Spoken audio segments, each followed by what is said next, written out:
Hey guys, it's Sebastian. I am back. One of my videos decided to blow up a little bit, blow up relative to the size of my channel. It got 100 views out of nowhere, and it's now the most viewed video on my channel. You can check it out. I'll put a link up there, but someone left a comment. I love reading people's comments. It is one of my favorite things to do, seeing people engage with the videos that I'm putting out. And someone left a comment pointing out that my description of inspiration was not rules as written. And it made me think that I haven't talked about my house rules, my personal sort of homebrew stuff, things that I've stolen from the internet that I use for my games. So I figured let's do a video on that. So that is what this video is going to be. Let's get right into it. So we are talking about house rules. Like I said, you might be wondering, what is a house rule? Well, a house rule is a ruling that you make that is most likely different or changes what is considered rules as written or raw.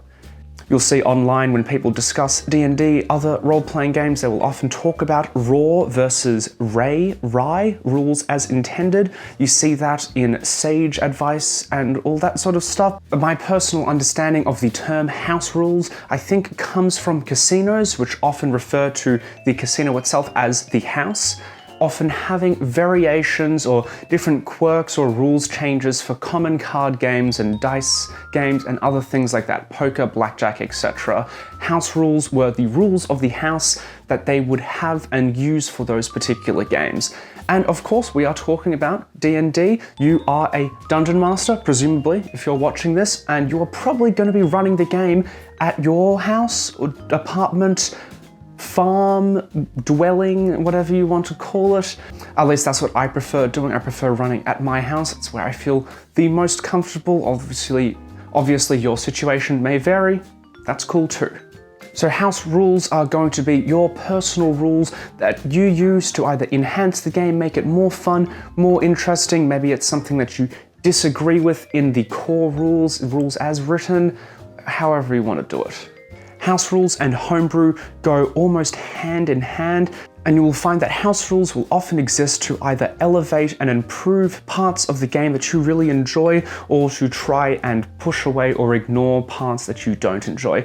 If you love that really gritty tactical sort of combat, you might have a bunch of extra house rules added on to the combat system in order to make it feel more realistic. My first piece of advice with house rules is to have a document collecting all of them, or at least the most common ones that you use. You can see my house rule document here. I'll probably post it in the doobly-doo down there so that you can have a closer look at it, but I have this one. It is for my campaign, Ascension of Ajax. We have several house rules. There's a few other things that I don't have written on here just because it's things that, I've taught my players and that I know personally. I don't really think of them as house rules anymore. It's sort of just part of the game. But having a document with everything there and that your players can access means that there is no ambiguity, there is no questions or concerns about whether something is in effect or not. You have it all laid out in a nice document that you and your players can read, peruse, and try and nitpick and find holes in. The second thing is to make sure that your players are aware of these house rules and of these changes. You might have certain house rules for how you create your characters, for example, or something that might be a nerf or a buff to a previously existing class. For example, one of my players in Ascension of Ajax is playing a wild magic sorcerer, and sorcerers, in my opinion, are quite weak. The designers presumed that meta magic would be much more potent and strong than it really is, and so they are severely lacking in spells, in resources, in a lot of stuff. So I had my own personal homebrew improvements for the sorcerer, which I think I stole from online. When I say personal, by the way, I'm not implying that I've sat down and tried to play test and figure things out. It's mostly just stuff you find online, as any good dungeon master would do. But I had improvements. I told the player these improvements, and I think we actually, as the campaign progressed, we ended up adding things on just because we sort of saw that he was falling behind relative to everyone else, so we wanted him to catch up a little bit. My third piece of advice for introducing house rules is try and introduce them either at the start of a campaign or at the start of an adventure arc. You want to try and maintain some level of consistency between your adventures, between your stories. This just comes from good dungeon mastering. You want to make sure that you are being consistent with your rules, with your calls and everything. And this comes back to a fundamental part of D&D's social contract, in which the players need to, of course, have trust in you, the dungeon master. If you are coming up with a repeated situation and changing your mind or changing your ruling, that's going to cause some issues with your players, with them trying to know whether or not you are going to go in their favor or against them. So having a document, having the rule clearly stated and your ruling clearly stated to the players is going to be super important for them in order to trust and know exactly what the consequences of their actions is going to be. Quite often you'll see people use house rules without even realizing that they are house rules. A lot of DM decisions can come from places such as Critical Role, such as the Adventure Zone, or as Dimension 20 or NADPOD, all sorts of actual play D&D mediums, and a lot of people might not be aware of what the real rule is. That's fine. You don't, in my opinion, need to know exactly what it is, but it can be good to know what the original rule is before you start changing things. That being said, if you do introduce a house rule and you find that it is too overpowered, too underpowered, or you and your players don't like it, don't be afraid to get rid of it completely. I had a few house rules that I have introduced and then phased out because I realized they changed the game either in ways that I found too challenging or in ways that were not being fun for myself and for the players. And that's fine as well. It's very much a organic sort of thing. You need to feel how it is in the moment. One campaign might have a set of house rules that would not work in a different campaign. And again, that is totally fine. And finally, your house rules are very much going to be influenced by your players, what they are playing, and the type of game that they enjoy. For example, you might not need house rules for a druid or for a sorcerer if you are not playing with a druid or a sorcerer. There's no need to have them. So that being said, I'm going to quickly talk through a few house rules that I have in my game. Again, this is not an exhaustive list, it's just a few of them that I can think of off the top of my head. So the first one is inspiration. I do not like the original rules as written use of inspiration, which you can gain advantage. You can get advantage from so many different things, so many different features. It feels to me like a waste of time. And it can very much end up being used in a situation where the player did not need to use it and then they have burnt that inspiration. So I have taken the Bardic Inspiration class feature and basically applied it to inspiration as a whole. So when a player does some role-playing or something that I really enjoy, I will award them with a point of inspiration. I allow these to stack, although it does need to be used at some point, and I can clear the deck of all inspiration at any time, so the players know that when they have it, they should probably use it at some point. But much like the Bardic Inspiration, it is a die that they get that increments as they get higher in level. So I've got it here, so it's from level 1, it's a D6, level 5, it's a D8, level 10, it's a D10, and then level 15, it's a D12.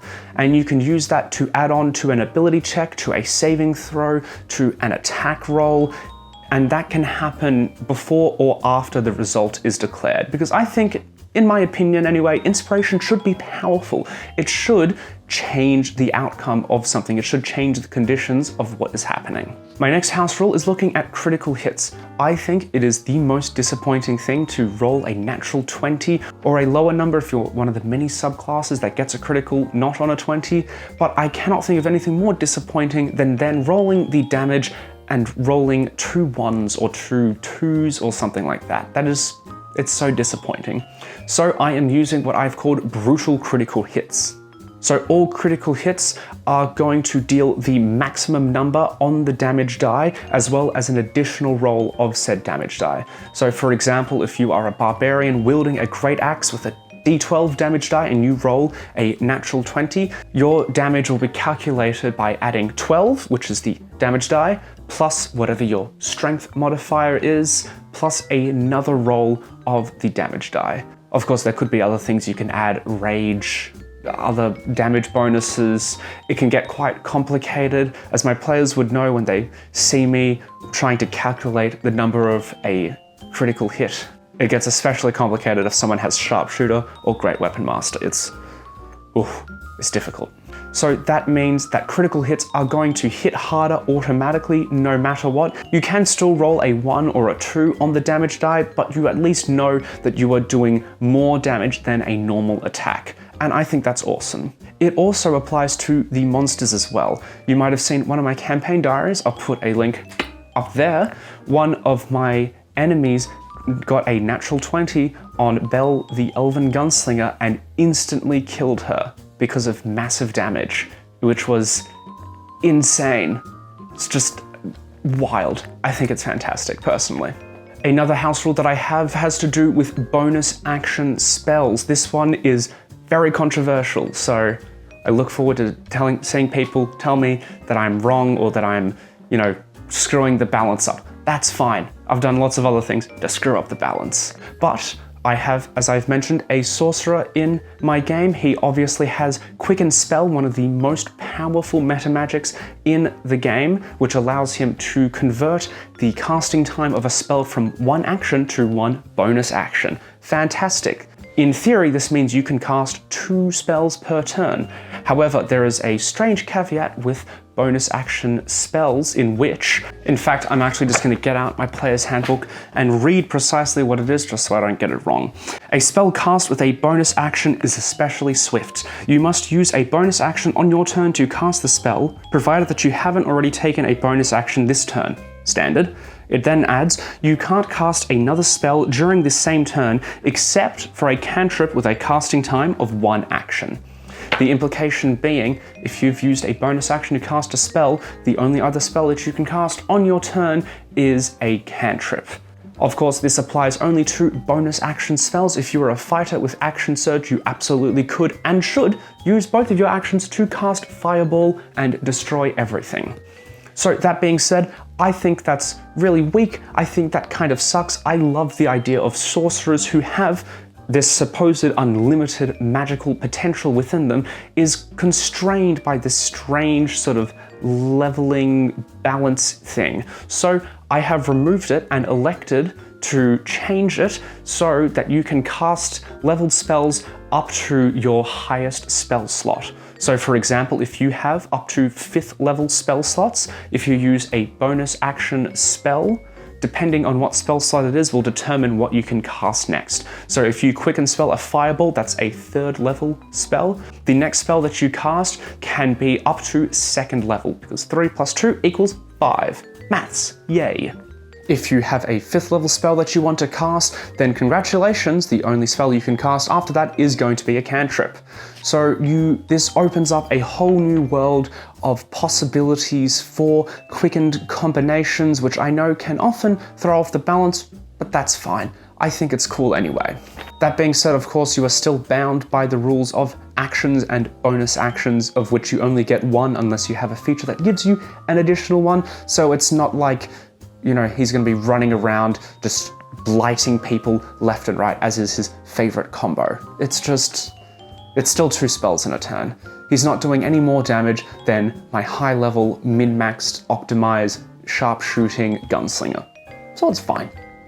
Another house rule that is very common that I also use is bonus actions for drinking health potions, and just potions in general. I think this is one that I stole from a couple of episodes of Critical Role that I watched, and I thought it seemed cool. One house rule that I had played with was the idea that you could use your full action to drink the healing potion and heal for the maximum amount.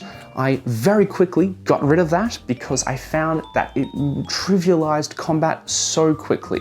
It meant that player characters would be able to instantly heal up by hoarding potions and using them strategically, and whilst that is cool, I thought it really removes a lot of challenge from combat, so got rid of that. There are quite a few more house rules and homebrew things that I use. There's obviously a lot of firearm gunslinging stuff, which I have talked about in previous videos in my Firearms and Fantasy series. Check that out up there if you want. But that's just a little overview of some of my house rules that I like using. You might have your own. If so, please drop them down in the comments below. You might, disagree with something, in which case would love to hear what your thoughts are. Love to respond to the comments. It's my favorite thing to do, as I've said, so please leave those down there. Just quickly, before this video ends, I wanted to share a quick photo that I took of a couple of players of mine when we did a one-shot a week ago set in Thautor, which is my sort of flintlock fantasy area in my homebrew world. Again, done another video on one-shots and Thautor up there. You can check it out if you want. It's definitely a candid shot. I didn't tell them that they were being photographed for sure, but just a little insight into what was happening. I believe in the photo they were fighting a resurrected iron golem that had been brought back to life by a Dwagar cult in a human city that was very much on the verge of being destroyed if they didn't kill the golem quickly.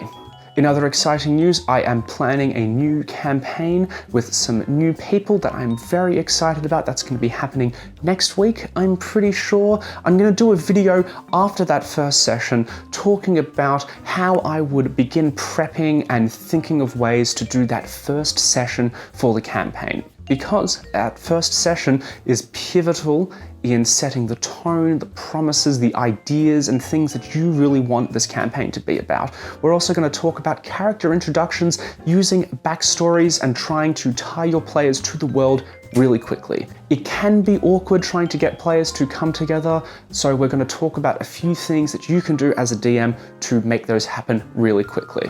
Thank you so much for watching, guys. Really appreciate it. You can check out all my other videos by clicking various things that'll pop up probably here and there, and I will see you guys some other time.